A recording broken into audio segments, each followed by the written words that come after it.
Assalamualaikum warahmatullahi wabarakatuh. Pernahkah kalian membayangkan, ada seorang wanita Indonesia yang rela menjadi selingkuhan dua majikannya di negeri orang? Bukan karena cinta, bukan pula karena nafsu, tapi karena alasan yang sungguh di luar dugaan. Inilah kisah nyata. Namaku Sinta. Aku berasal dari sebuah desa kecil di Madura, tempat di mana angin laut dan suara ayam jago setiap pagi adalah hal biasa. Hidup kami sederhana, sangat sederhana bahkan. Ayahku dulunya bekerja sebagai nelayan, tapi sejak kapal kecil miliknya hancur diterjang badai 2 tahun lalu, kami sekeluarga bergantung dari warung kecil yang dikelola ibuku di depan rumah. Warung yang hanya cukup untuk membeli beras, tempe, dan sedikit garam. Apalagi setelah ibuku mulai sakit-sakitan karena asam lambung yang parah, pendapatan keluarga makin tak tentu arah. Aku pun harus berhenti kuliah semester 2, karena uang pangkal tak bisa terbayar. Hari-hari berlalu dengan perasaan campur aduk. Aku mencoba melamar kerja di beberapa toko dan pabrik kecil di kota. Tapi semuanya menolak karena katanya aku tidak punya pengalaman, atau terlalu muda. Aku sempat putus asa. Apalagi setiap malam aku melihat ibuku menahan sakit, tapi tetap tersenyum menyambutku pulang. Senyum yang bagiku seperti belati, tajam dan menyakitkan, karena aku tak bisa melakukan apa-apa. Sampai suatu hari, tetangga jauh kami, Mbak Jum, datang membawa kabar. Ia baru pulang dari Arab setelah bekerja selama 2 tahun. Wajahnya cerah, kulitnya lebih putih, dan lehernya berkilau oleh kalung emas. Ia bilang, hidup di Arab memang berat, tapi hasilnya manis. Ia bahkan menunjukkan foto rumah barunya yang sedang dibangun. Aku hanya bisa menelan ludah melihatnya. Lalu ia menatapku dan berkata pelan, "Sin, kamu cantik. Di sana banyak yang suka cewek Madura. Kalau kamu mau, aku bisa bantu daftarin. Aku kenal sponsor yang amanah. Gajinya besar." Malam itu aku tak bisa tidur. Kata-kata Mbak Jum terus terngiang. Aku tahu, kerja di luar negeri bukan hal sepele. Banyak cerita buruk berseliweran, tentang TKW yang diperlakukan seperti budak, tak digaji, bahkan dilecehkan. Tapi, aku juga tahu, kalau aku tetap tinggal di sini, ibuku mungkin tak akan bertahan lama. Aku butuh uang. Aku butuh jalan keluar. Dengan restu setengah hati dari ayah, dan pelukan panjang dari ibu, aku akhirnya memutuskan untuk berangkat. Aku menjalani proses pelatihan singkat di penampungan, di mana aku belajar bahasa Arab dasar, cara membersihkan rumah ala majikan Timur Tengah, dan, yang paling sulit, cara membungkam perasaan ketika dibentak atau diperlakukan kasar. "Kamu harus kuat, Sinta," kata seorang pelatih wanita yang juga mantan TKW. "Kalau kamu gampang nangis, kamu nggak akan tahan di sana." Akhirnya, tiba hari keberangkatan. Kupandangi langit Madura dari jendela bus yang membawaku ke bandara. Aku memeluk tas kecilku erat-erat, seperti sedang menggenggam harapan terakhir. Dalam hati, aku berjanji, walau harus kerja siang malam, aku akan kirim uang untuk obat ibu. Aku akan banggakan mereka. Aku akan kuat.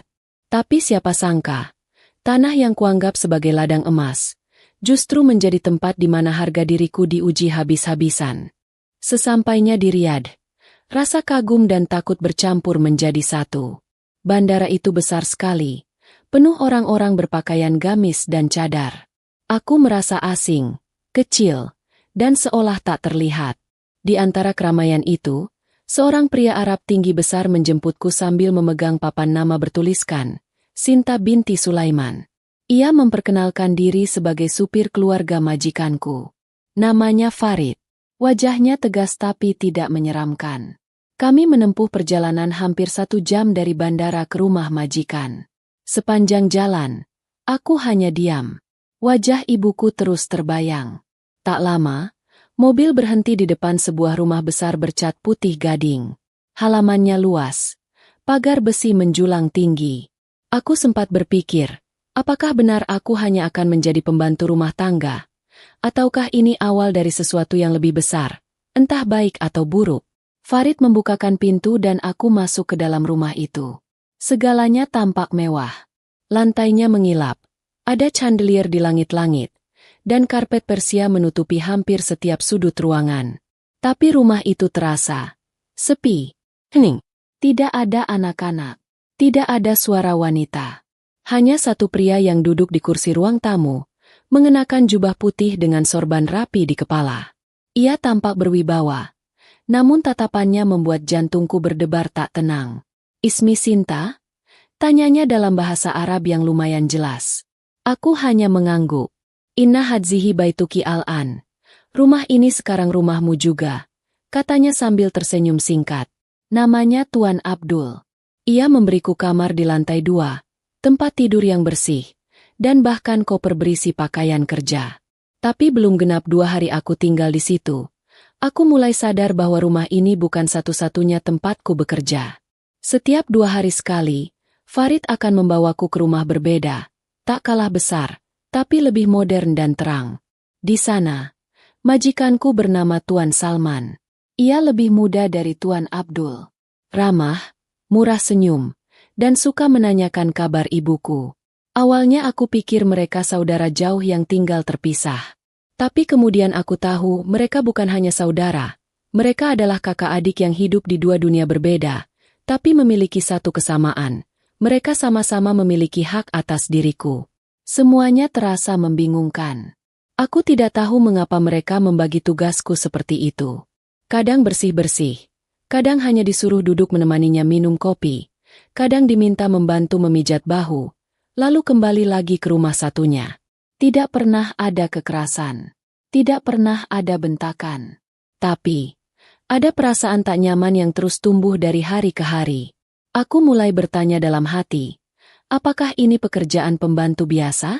Atau, aku sudah mulai masuk ke dalam permainan yang tak bisa kulawan? Dan dari pertanyaan itu, pintu rahasia dalam hidupku mulai terbuka perlahan. Malam itu, aku sedang menyetrika di ruang cuci saat Tuan Abdul memanggilku dari lantai atas. Suaranya tenang, tapi terdengar jelas. "Sinta, Teh Ali," katanya pelan, memanggilku untuk naik ke ruang kerjanya. Kupikir ia hanya ingin aku membersihkan meja atau merapikan buku seperti biasa. Tapi kali ini berbeda. Ketika aku masuk, ruangan itu remang, hanya lampu meja yang menyala. Ia duduk di sofa, mengenakan jubah santai, dan di depannya terhidang 2 cangkir kopi Arab dengan aroma harum yang pekat. "Duduklah," katanya sambil menunjuk ke sofa di seberangnya. Jantungku berdetak tak karuan. Bukan karena takut, tapi karena suasana yang terasa aneh. Aneh dan asing. Namun aku menurut. Aku duduk, menunduk, dan menanti instruksi selanjutnya. "Apakah kamu betah tinggal di sini?" tanyanya. Aku mengangguk pelan.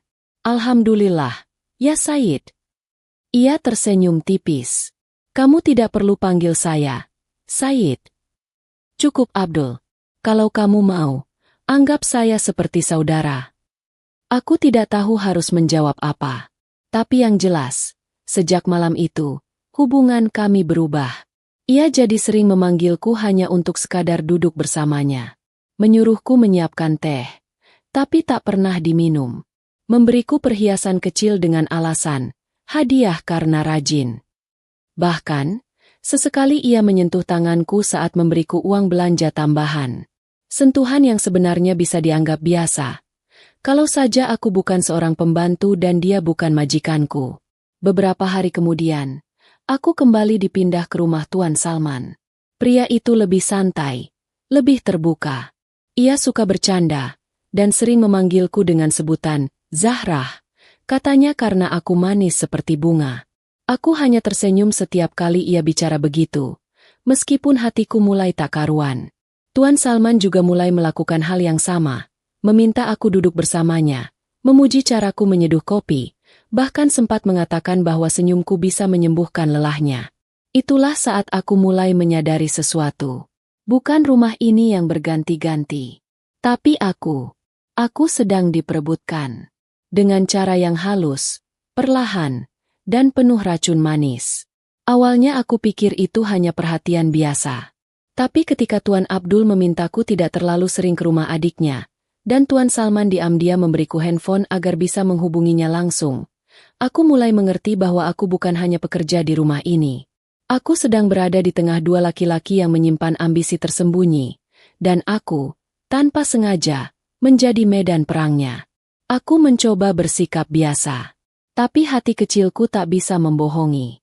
Aku mulai takut. Aku mulai bertanya, apakah semua ini akan berakhir baik? Atau aku sedang menggali liang kuburku sendiri dengan tangan yang penuh perhiasan? Dan di tengah rasa bingung itu, satu malam, segalanya berubah. Malam itu, aku tertidur lebih awal karena kelelahan setelah seharian bersih-bersih rumah Tuan Salman. Tapi tengah malam, suara notifikasi dari ponsel yang ia berikan membuatku terbangun. Di layar, terpampang pesan pendek. Aku ingin bicara. Sekarang, turun ke ruang tamu. Abdul. Jantungku langsung berdetak cepat. Ini rumah Tuan Salman. Kenapa Tuan Abdul ada di sini? Dengan tubuh gemetar, aku melangkah pelan menuruni tangga. Lampu ruang tamu menyala redup. Tuan Abdul berdiri di dekat jendela dengan wajah murung. Ia tampak tegang, seperti sedang menahan sesuatu. Maaf kalau saya mengganggu tidurmu, katanya tanpa menoleh. Tapi saya tak tahan lagi melihat kamu diperlakukan seperti milik bersama. Aku menelan ludah, tak paham maksudnya. Kamu tahu, Sinta, Salman itu adik kandungku. Tapi kami sudah lama tidak akur. Dia iri padaku dalam banyak hal. Dan sekarang, dia ingin membuktikan bahwa wanita sepertimu juga bisa ia miliki. Suaranya mulai bergetar. Aku terpaku, antara ingin lari atau menangis. Dia ingin membuktikan bahwa semua milikku, termasuk kamu, bisa dia rebut, lanjutnya. Tapi kamu bukan barang, Sinta. Aku tahu itu. Karena itu aku ingin kamu memilih. Aku ingin kamu tinggal bersamaku saja. Full time. Aku akan naikkan gajimu 2 kali lipat. Aku akan lunasi semua hutang keluargamu di Madura. Dan aku akan beri kamu apartemen kecil yang bisa kamu miliki sendiri. Mataku membesar. Tawaran itu seperti mimpi. Tapi juga seperti jebakan. Lalu ia mendekat pelan. Menatapku dengan sorot mata yang berbeda. Lembut tapi penuh tekanan. Aku tidak butuh jawaban sekarang, katanya. Tapi kalau kamu tetap mau ke rumah Salman setelah ini, aku anggap kamu sudah memilih jalanmu sendiri. Setelah ia pergi, aku duduk di tangga lama sekali, menggenggam handphone sambil menahan napas. Satu sisi hatiku menolak semua ini. Aku tahu ini salah. Tapi di sisi lain, tawaran itu bukan hal sepele. Gaji 2 kali lipat. Hutang keluarga lunas. Apartemen sendiri. Semua itu adalah mimpi yang mustahil bagi gadis seperti aku. Lusa harinya, ketika aku kembali ke rumah Tuan Salman, aku menyadari satu hal lagi. Ternyata Salman juga punya niat yang sama. Ia memelukku dari belakang saat aku sedang membersihkan meja makan. Jangan percaya semua yang dikatakan kakakku, bisiknya. Kamulah yang aku mau. Bukan hartanya. Bukan pembalasan. Tapi kamu, Sinta. Aku tak sanggup menjawab. Air mataku mengalir. Bukan karena terharu. Tapi karena aku tahu. Aku telah menjadi boneka dalam permainan dua lelaki yang sedang saling membalas dendam. Dan lebih menyakitkan lagi, aku tidak bisa menolak. Hari-hariku berubah menjadi teka-teki yang menyesakkan. Aku tidak lagi hidup sebagai pembantu biasa, melainkan seperti seorang perempuan yang dikurung oleh pilihan-pilihan yang menyakitkan. Tuan Abdul memberiku kamar pribadi di salah satu unit apartemen miliknya. Lengkap dengan kulkas kecil, kamar mandi dalam, bahkan TV layar datar yang belum pernah kusentuh. Ia memintaku tinggal di sana setiap malam. Meski pagi hingga sore aku tetap bekerja seperti biasa. Katanya, agar aku tidak dicemari oleh adiknya. Tapi aku tahu maksudnya lebih dalam dari itu. Aku dimiliki. Secara diam-diam. Secara sepihak. Di sisi lain, Tuan Salman bersikap seolah aku adalah kekasih rahasia yang harus disembunyikan dari dunia. Ia sering datang diam-diam ke apartemen itu saat kakaknya sedang keluar kota. Membawakanku bunga, permen coklat, atau kadang hanya duduk dan bercerita tentang masa kecilnya bersama Tuan Abdul yang ternyata penuh luka dan persaingan. Ia bilang, Dulu ia hanya bayangan. Kini ia ingin jadi sorotan. Dan aku adalah sorotan itu. Sungguh, hatiku porak-poranda. Aku tak tahu harus mencintai siapa. Atau tepatnya, aku tak tahu apakah yang kurasakan ini cinta, atau sekadar kelelahan jiwa yang butuh sandaran. Karena kenyataannya, di setiap pelukan yang mereka berikan, aku tak pernah merasa utuh. Aku hanya merasa kosong. Seperti tubuh yang diisi oleh janji-janji manis, tapi kehilangan nyawanya sedikit demi sedikit. Yang lebih membuatku tersiksa adalah ketika keduanya mulai membanjiriku dengan uang. Tuan Abdul memberiku rekening pribadi dan kartu ATM. Ia memintaku mengirim uang ke Indonesia lewat rekening itu, tanpa harus lewat sponsor. Ia ingin aku merasa bebas, padahal yang terjadi justru sebaliknya. Aku makin terikat. Sedangkan Tuan Salman memberiku perhiasan dan 1 koper penuh pakaian mahal. Bahkan pernah suatu malam, ia meletakkan kalung emas di tanganku sambil berkata, "Kalau kamu bersedia jadi milikku, kita bisa pergi dari sini. Ke Turki, ke Mesir, atau kemana saja kamu mau. Aku akan nikahi kamu diam-diam." Kata-kata itu menusukku. Karena saat itu juga aku sadar, aku bukan hanya dijadikan selingkuhan, tapi juga alat untuk saling membuktikan siapa yang lebih kuat di antara dua saudara itu. Lalu bagaimana dengan keluargaku di Madura? Ibuku mulai sembuh. Adikku bisa masuk kuliah. Semua dari uang yang kukirimkan. Mereka bahagia. Mereka bangga. Tapi aku makin tenggelam. Di balik senyum mereka di video call, aku menahan air mata. Aku tak sanggup menceritakan bahwa uang itu kubayar dengan tubuhku, harga diriku, dan hidup yang tak lagi bisa kusebut milikku. Malam-malamku kini dipenuhi doa-doa panjang yang tanpa suara. Aku sujud, menangis, mengadu kepada Allah. Tapi setiap pagi, aku kembali mengenakan baju kerja, menyapu lantai rumah mewah, dan menata senyum palsu seolah aku adalah gadis paling beruntung di dunia. Padahal, di balik semua ini, aku hanyalah perempuan yang terjebak dalam cinta yang tak pernah kupilih, dan ketakutan yang tak tahu kapan akan berhenti. Sore itu, langit Riyadh tampak murung, seakan ikut merasakan sesak yang menghimpit dadaku. Aku duduk di balkon kecil apartemen pemberian Tuan Abdul, menatap jauh ke arah jalanan yang mulai sepi. Angin gurun berhembus pelan, membawa aroma pasir dan sunyi. Aku membuka ponsel, mengecek pesan-pesan dari keluarga di rumah. Di antara deretan chat pendek dari adikku, sebuah foto muncul. Foto sepucuk surat. Tulisannya jelas. Dari ibu. Tanganku gemetar saat membacanya. "Nak Sinta, maafkan ibu kalau selama ini hanya bisa menangis setiap menerima uangmu. Bukan karena tak bersyukur, tapi ibu tahu, uang sebesar itu tak datang dari kerja biasa. Ibu bukan perempuan pintar, tapi ibu tahu, tidak semua rezeki datang dari jalan yang halal. Jikapun benar ibu salah menebak, semoga Allah ampuni prasangka ini. Tapi kalau benar dugaan ibu mohon, jangan korbankan hidupmu demi kami. Cukup ibu yang sakit. Jangan kau rusak tubuh dan hatimu sendiri. Pulanglah kalau hatimu sudah tak kuat. Ibu tidak apa-apa. Ibu cuma ingin anak ibu tetap punya martabat. Maafkan ibu." Aku tak bisa menahan air mata.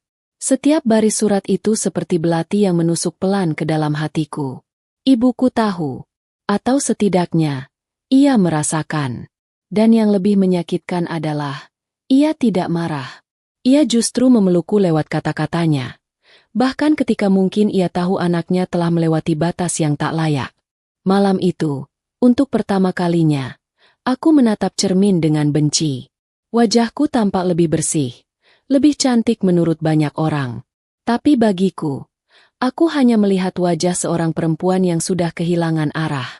Di mataku sendiri, aku bukan lagi Sinta anak nelayan Madura yang polos. Aku hanyalah alat pemuas ego dua pria Arab yang saling membenci, dan aku menjadi tali pengikat kebusukan mereka. Keesokan harinya, aku memberanikan diri meminta cuti 2 hari kepada Tuan Abdul.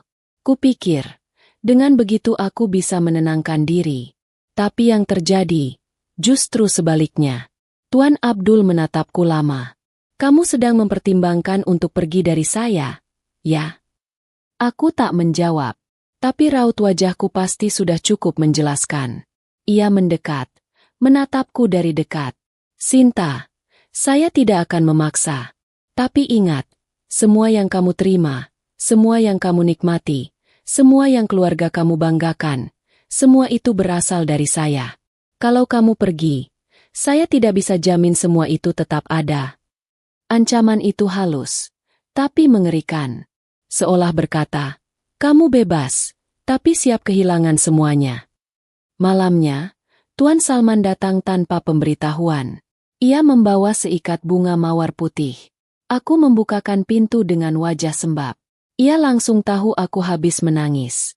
Aku tahu kakakku menekanimu. Aku bisa bawa kamu pergi dari sini sekarang juga. Tapi kamu harus percaya padaku. Kita bisa mulai hidup baru, kamu dan aku, katanya sambil memegang tanganku. Tapi aku hanya diam. Karena untuk pertama kalinya, aku tak yakin bisa percaya siapapun. Bahkan kepada diriku sendiri. Aku masih ingat jelas malam itu. Angin gurun bertiup lebih kencang dari biasanya.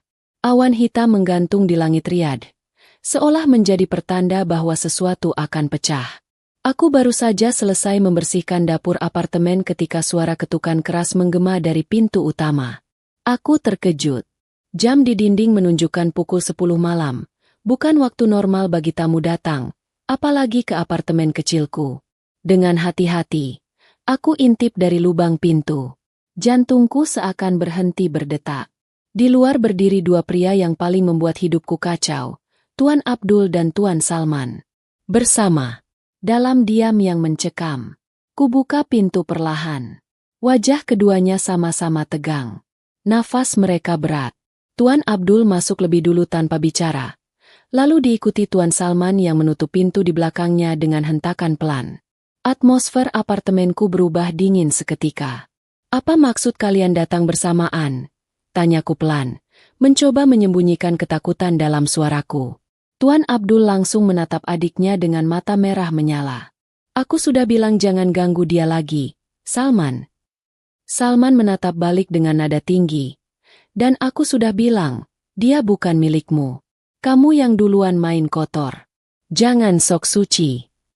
Aku berdiri di tengah mereka, seperti anak kecil yang bingung melihat kedua orang tuanya bertengkar. Tapi ini lebih parah. Ini tentang tubuhku. Tentang hidupku. Cukup, teriakku tiba-tiba, membuat keduanya diam sejenak.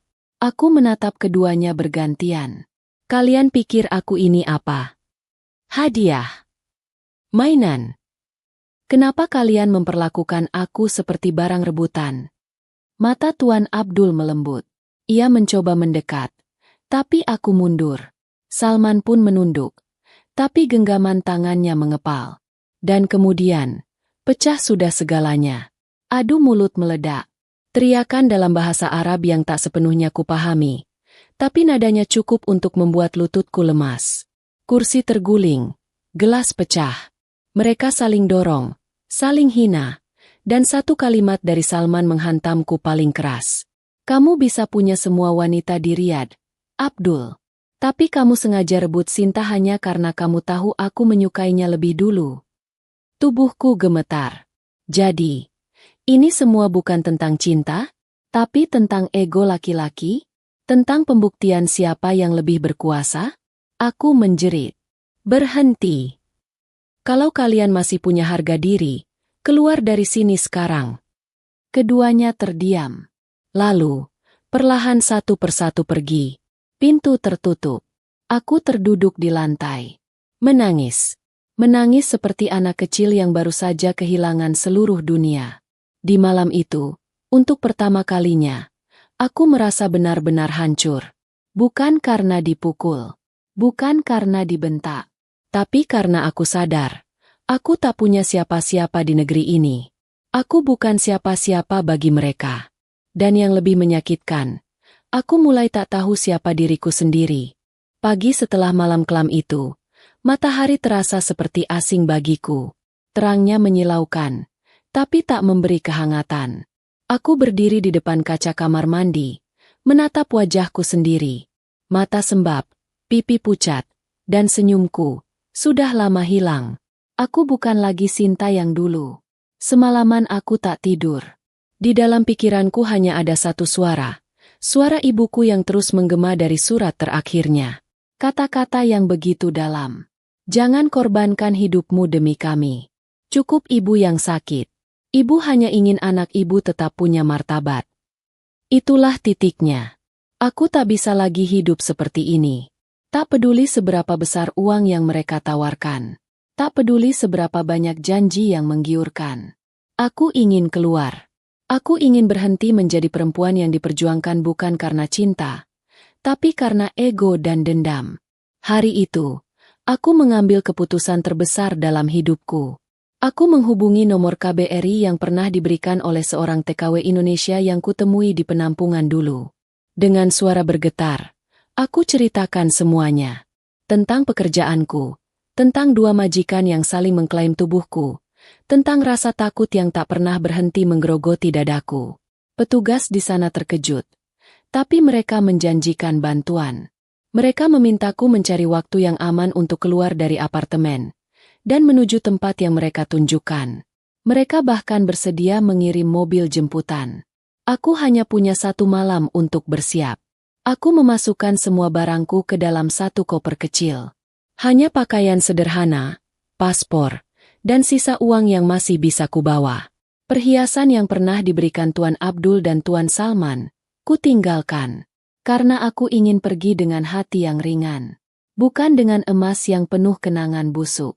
Sebelum fajar, aku kirim satu pesan ke masing-masing dari mereka. Bukan pesan marah. Bukan juga pesan pamit manis. Tapi satu kalimat yang kutulis dengan air mata.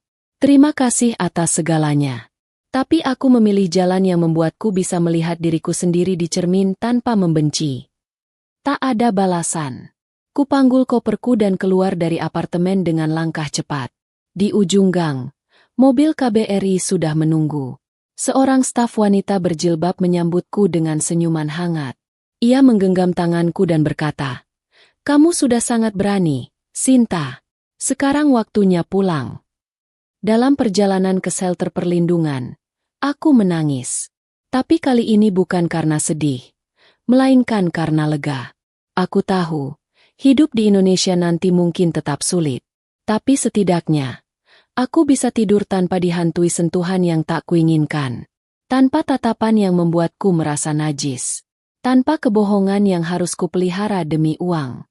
Dan untuk pertama kalinya setelah sekian lama, aku bisa memejamkan mata, tanpa takut. Pesawat yang membawaku pulang ke Indonesia mendarat tepat di tengah malam. Ketika roda besi itu menyentuh landasan, rasanya seperti jantungku ikut bergetar. Setelah semua badai yang kulalui di tanah orang, akhirnya aku kembali menginjak bumi kelahiranku. Tapi anehnya, tidak ada rasa gembira. Tidak ada rasa lega yang meledak seperti yang dulu kubayangkan.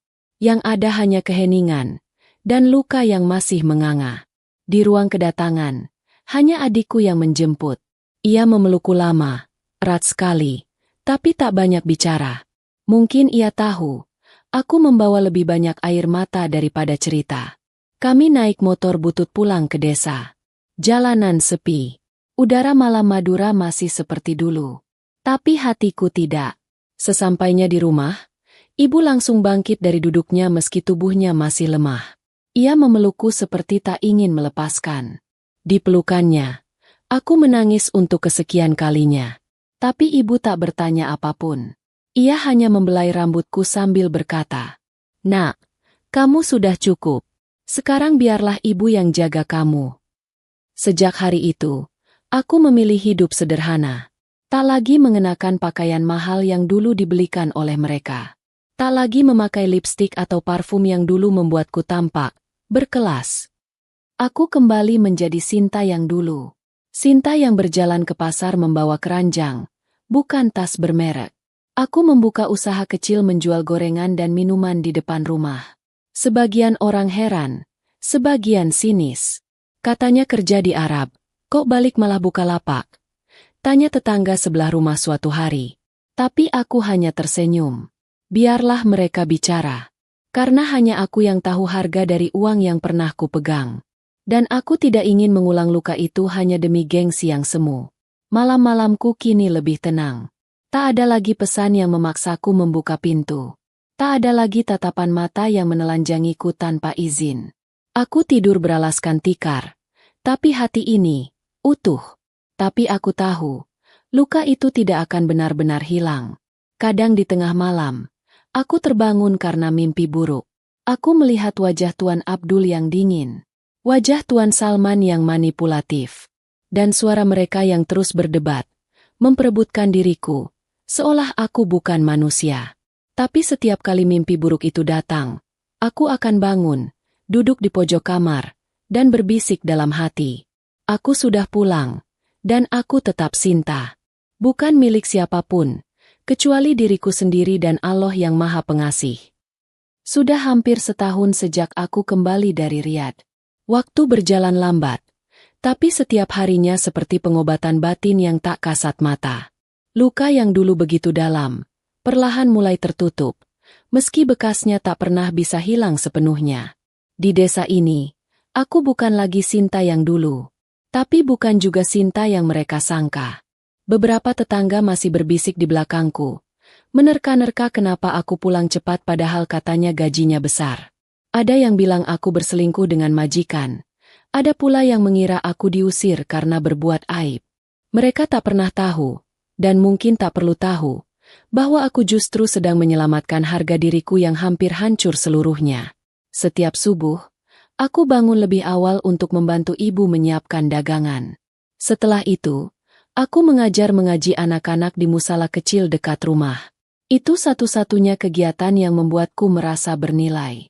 Di mata anak-anak itu, aku bukan mantan selingkuhan majikan, bukan perempuan yang diperebutkan dua pria kaya. Aku hanyalah Bu Sinta, guru ngaji yang sabar dan sering membelikan permen jika mereka menghafal surat pendek dengan lancar. Kadang, aku duduk sendiri di bawah pohon mangga di samping rumah, menatap langit sore yang merah kekuningan. Di sanalah aku sering berbicara pada diriku sendiri.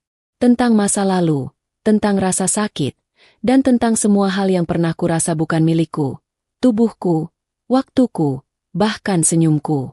Semuanya seperti pernah direnggut, dikoyak, dan diperebutkan tanpa persetujuanku. Tapi sekarang, aku belajar untuk memaafkan.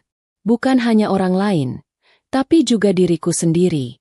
Aku belajar menerima bahwa masa lalu tak bisa dihapus, tapi bisa dijadikan pelajaran. Bahwa pilihan yang dulu kuambil bukan karena aku bodoh, tapi karena aku sedang terjepit dan ingin menyelamatkan orang-orang yang kucinta. Aku tahu, Allah Maha melihat. Aku yakin, setiap air mataku, setiap malam yang kulalui dalam diam, setiap ketakutan yang kutelan sendiri, semuanya tercatat. Dan meski dunia tak memberiku keadilan, aku percaya keadilannya jauh lebih sempurna dari apapun yang pernah kupikirkan. Kini, hidupku bukan tentang mengejar uang atau memperbaiki citra, tapi tentang membangun kembali hati yang dulu hancur. Dan setiap malam, dalam sujud panjangku, aku hanya punya satu permohonan.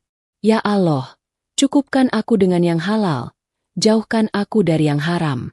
Limpahkan keberkahan atas hidupku, dan kuatkan aku agar tak kembali jatuh dalam godaan dunia. Karena setelah semua yang terjadi, yang tersisa hanyalah doa. Dan doa itulah yang kini jadi pelindungku. Satu-satunya yang tak akan pernah diambil siapapun. Sekian kisah nyata yang berhasil diungkapkan kali ini. Semoga menjadi pelajaran berharga bagi kita semua. Sinta, seorang perempuan sederhana dari Madura, rela melewati jalan hidup yang begitu gelap demi keluarga. Tapi pada akhirnya, ia memilih keluar dari jerat dosa dan kembali pulang dengan luka yang ia peluk sendiri dalam diam. Dari kisah ini, kita belajar bahwa tidak semua yang tampak mewah adalah berkah. Tidak semua perhatian adalah cinta. Dan tidak semua uang bisa menutupi luka harga diri. Kadang, yang dibutuhkan hanyalah keberanian untuk berkata, "Cukup, saya ingin kembali menjadi manusia yang utuh." Bagi para perempuan di luar sana yang sedang berjuang sebagai pahlawan devisa, jangan pernah merasa sendiri. Kalian berharga, kalian kuat, dan kalian punya hak untuk menentukan jalan hidup kalian sendiri. Jangan biarkan siapapun memperlakukan tubuh dan jiwa kalian sebagai alat permainan. Semoga Allah senantiasa menjaga langkah kita semua. Amin ya Robbal Alamin. Assalamualaikum warahmatullahi wabarakatuh. Sampai jumpa di kisah nyata selanjutnya. Hanya di Sri Story. Jangan lupa like, share, dan subscribe, agar makin banyak yang tercerahkan lewat kisah-kisah penuh hikmah ini.